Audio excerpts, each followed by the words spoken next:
Now, China's decision to lock down the city of Wuhan, the epicenter of the COVID-19 outbreak, may have prevented more than 700,000 new cases. That's according to research published today in the journal Science.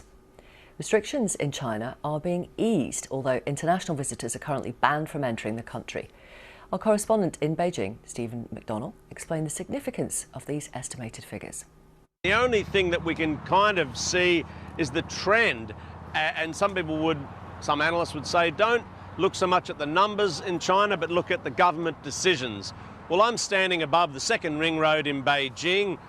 We might apply the second ring road index, if you like, where you can see cars are still coming through here.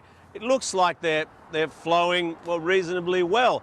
But the thing is, because they're flowing, it's not the slow-moving traffic, the almost gridlock we would usually expect here. So you can kind of see how we're heading back towards normal here in Beijing, but not all the way, if you know what I mean. And that, again, would seem to indicate that the authorities are pretty confident that they have this under control. However, Xi Jinping has said today that, sure, companies should be going back to work cautiously, but in people's free time, they still should be exercising this kind of social distancing.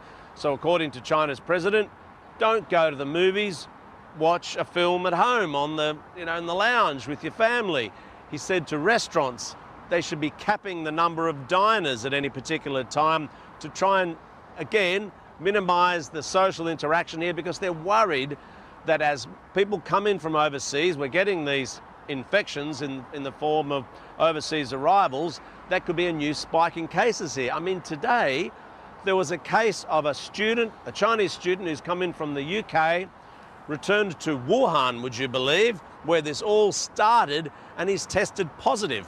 So even in the city where this crisis began, there's the potential for a new spike in cases in the form of overseas arrivals.